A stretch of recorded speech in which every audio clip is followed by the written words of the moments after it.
கண்டனத்துக்குரியதாக நாங்கள் இந்த இடத்துல தெரியப்படுத்திக்கிறோம். உங்களுக்கு தெரியும், மாற்று மதத்தில் எத்தனையோ திருவிழாக்கள் நடைபெறது, அப்பெல்லாம் எந்த ஒரு தடையும் கிடையாது. ஆனா இந்துக்களுடைய திருவிழா என்றால் பல்வேறு இடையூறுகள், பல்வேறு தடைகள். அது ஒரு குறிப்பிட்ட அதிகாரி இருக்கிறாங்க, இந்த இடத்துல நாங்கள் பேர் சொல்ல விரும்பல. உங்களுக்காக சேர்த்துதான் நாங்கள் போராடி இருக்கோம். இந்த மக்கள் மத்தியில் நாங்கள் பல்வேறு வழக்குகள் எங்கள் மீது பொய் வழக்குகள் போட்டாலும் மேலும் மேலும் நாங்கள் இந்த நிகழ்ச்சி எதுக்காக செய்கிறோம்னா, எங்களுடைய அடுத்த சங்கதியர், எங்களுடைய அடுத்த சமுதாயம் தடமாறி போய்கொண்டு இருக்கிறது. உலகத்திலே இந்து மதத்துக்கு என்று ஒரு நாடு கிடையாது. இஸ்லாம் மதத்துக்கு 60க்கும் மேற்பட்ட நாடுகள் உள்ளன. கிறிஸ்தவ மதத்திற்கு 80க்கும் மேற்பட்ட உலகத்தில் நாடு உள்ளது.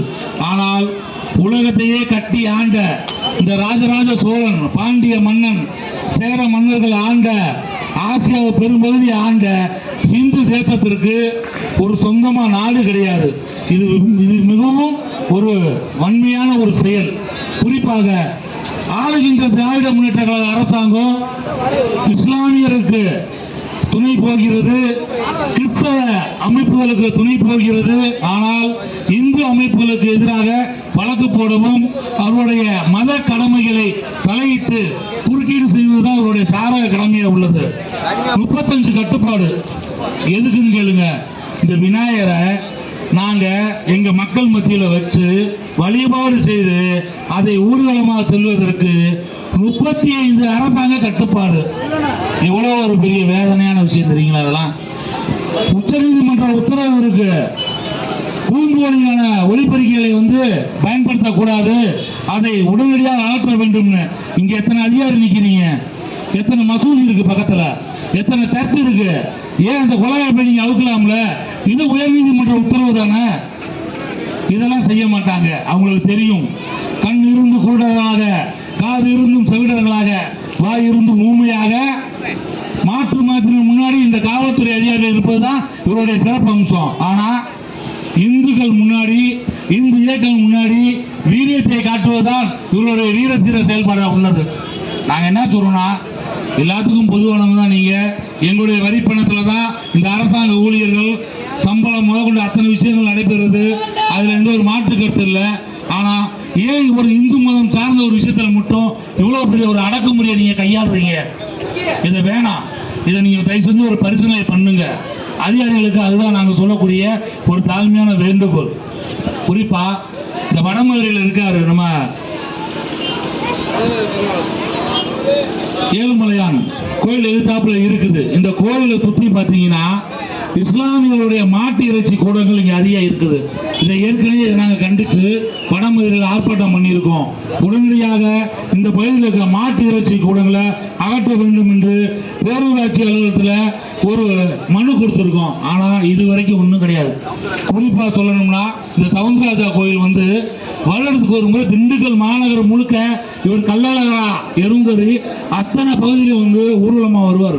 இவருக்கு இந்த மாவட்டத்திலேயே கள்ளழகர் கோயிலுக்கு பல ஆண்டுகளுக்கு முன்னாடி உருவாக்கப்பட்ட கோயில். இது மன்னர்கள் காலத்தில் உருவாக்கப்பட்ட இந்த கோயில்ல நாங்க இந்துக்கள் ஒரு தெய்வமா வழிபடக்கூடிய அந்த கோமாதாவை இங்க வெட்டி பலிகளா அந்த இடத்துல வெட்டி பப்ளிக்கா இறைச்சி கூடங்கள் வச்சிருக்கிறத இந்த இடத்துல நாங்க வன்மையா கண்டிக்கின்றோம். இந்த காவல்துறை அதிகாரியும் இங்க இருக்கக்கூடிய பேரூராட்சி நிர்வாகமும் வர 20ஆம் தேதிக்குள்ள இந்த நீங்க இறைச்சி கூடங்களை நீங்க அகற்றாவிட்டால் தொடர் போராட்டங்களை இந்து மக்கள் கட்சி சிவசேனா முன்னெடுக்கும் என்பதை இந்த இடத்துல தெரிவித்துக் கொள்கிறோம். அதே போல சென்னையில பாத்தீங்கன்னா அரசாங்க பள்ளியில ஒரு ஆன்மீக சொற்பொழிவாளர் மகாவிஷ்ணு என்பவர் ஒரு இந்து சாராம்சம் கொடுத்து அவர் ஒரு விளக்கம் சொல்லியிருக்காரு மாணவர்கள் மத்தியில். அந்த இடத்துக்கு அவர் போனது தப்பு என்றால் அந்த இடத்துல அழைச்சாங்கல்ல, அவங்களுக்கு மேலதான் முதல் தப்பு. அவர் அங்க போய் ஒரு இஸ்லாம் மதத்தை பத்தியோ ஒரு கிறிஸ்தவ மதத்தை பத்தியோ அவர் எதையும் இழிவாவோ தவறாவோ அவர் சொல்ல கிடையாது. இந்து அதாவது என்ன சொல்றாரு அவரு, உதவி செய்வதுதான் சனாதனம், மனித நேயம்தான் சனாதனம், அனைத்து மக்களும் சமமாய் பார்ப்பதுதான் இந்து சனாதனம் என்று இதைத்தான் எடுத்துரைத்தார். அங்கே இருந்த ஒரு கிரிப்டோ கிறிஸ்டின் ஆசிரியர் கேட்டா அவர் மாற்றுத்திறனாளி. உடனடியாக அமைச்சர் அன்பில் மகேஷ் என்ன சொல்றாரு, ஏன் இடத்துக்குள்ள வந்து நீ எப்படி பேசலாம்? யாருக்கு ஒரு பட்டா போட்டு கொடுத்துருக்கா? கவர்மெண்ட் ஸ்கூலு, கவர்மெண்ட் ஒர்க்கு என்ன பட்டா போட்டு கொடுத்துருக்க அமைச்சருக்கு? ஏன் இடத்துக்கு வந்திருக்க நீ? என் துறை சார்ந்த அமைச்சரை நீ அநாகரிகமா பேசியிருக்கிறாரு. அவர் ஒன்றும் தப்பா பேசல. அமைச்சரே, நீங்கள் தயவு செய்து அவர் பேசிய அந்த வீடியோ ஆடியோவை பாருங்கள். அது என்ன தவறு என்று ஏதேதோ காரணத்துக்காக உடனடியாக இந்த ஆன்மீக சொற்பொழிவாளர் அவர்கள் மீது 5 பிரிவின் கீழ் வழக்கு. இதை இந்து மக்கள் கட்சி வன்மையா கண்டிக்குது. எத்தனையோ பள்ளிகளில் கிறிஸ்தவ அமைப்புகள் வந்து ஜபக்கூடம் நடத்தியிருக்காங்க, ஆராதனை பண்றாங்க, அதுக்கெல்லாம் தடை கிடையாது. ஆனா ஒரு ஆன்மீக சொற்பொழிவாளர் அவர் நல்லவர் தான் பேசினார். ஏதோ ஒரு மாற்று மதத்தை பத்தி அவதூறா பேசினார்னா நீங்க வழக்கு போடுங்க, தப்பே கிடையாது. ஆனால் இந்து மதத்தை பற்றி அவர் ஒரு 2 வார்த்தைகள் நல்ல விதமா பேசினால அவர் உடனடியாக கைது பண்றாங்க. இதை நாங்கள் வன்மையா கண்டிக்கின்றோம்.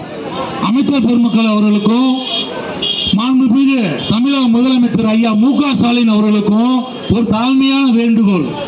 அரசாங்க பள்ளி முன்னாடி சிகரெட் விற்பதும், பான் மசாலா, குட்கா, கஞ்சா, பிளாக்ல 24 மணி சாராய விற்குது, கள்ள மதுபான கூடங்கள் செயல்படுது, அது மேல நடவடிக்கை கிடையாது. இந்த வடமதுரை எடுத்துக்கிட்டீங்கன்னா புதிய பேருந்து நிலையம் ஒன்று கிடையாது. கிட்டத்தட்ட இந்த வடமதுரை உருவாகி 200 ஆண்டுகளுக்கு மேலாகுது. இங்க பேருந்துகளே கிடையாதுங்க. இது எவ்வளவு பெரிய ஒரு அவல நிலை. இது பேருந்து நிலையமா? சொல்லுங்க.